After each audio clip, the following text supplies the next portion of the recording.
ने बतौर उसके अपने ओहदे का हल्फ भी उठा लिया है। आपकी जमात ने जो है वो एतराज उठाया उनके नाम पर। एक तो एतराज की हम वजह जरूर जानना चाहेंगे कि उनके नाम पर जब सब उनकी तारीफ कर रहे हैं, पाकिस्तान मुस्लिम लीग नवाज को क्या एतराज है आखिर हसन अस्करी साहब के हवाले से? बिस्मिल्लाहिर्रहमानिर्रहीम। हसन अस्करी साहब अच्छे हैं, बुजुर्ग हैं, माशाल्लाह परहेजगार हैं, उनमें तमाम खूबियां हैं, हमें कोई इतराज नहीं है।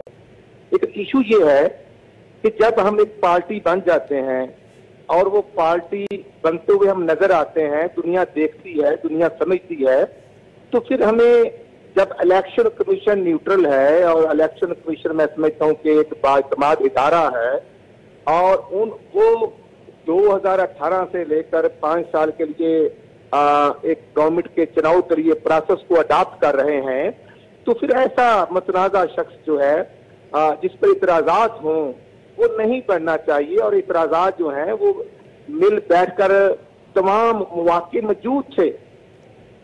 जब इनका नाम नासिर खोसा साहब का पीटीआई के इमरान खान नियाजी साहब ने दिया तो हमें इतराज था, लेकिन इसके बावजूद हमने बैठकर फैसला किया।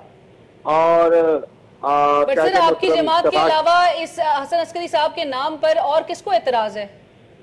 तो मेरा ख्याल इतराज हमें ही है। तो अल्हम्दुलिल्लाह पाकिस्तान की सबसे बड़ी पार्टी मुस्लिम लीग है, तो हमें अपना एक इफेक्टिव रोल तो प्ले करना है ना। अब देखें ना, इतराजात जो हमें हकाइक पर मबनी इश्यूज पर है। सर, कहाँ आपको महसूस हुआ कि हसन अस्करी साहब जो है वो पार्टी बन चुके हैं?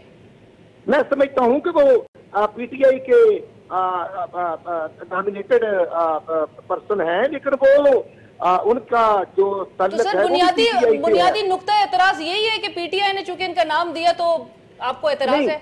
हमें ये इतराज नहीं कि उनका नाम पीटीआई ने दिया। नासिर खोसा साहब का नाम भी तो पीटीआई ने दिया था ना। लेकिन मैं समझता हूँ कि इंसान का रोल जो है, जो किरदार है, वो मैं समझता हूँ कि एक इफेक्टिव रोल भी होता है।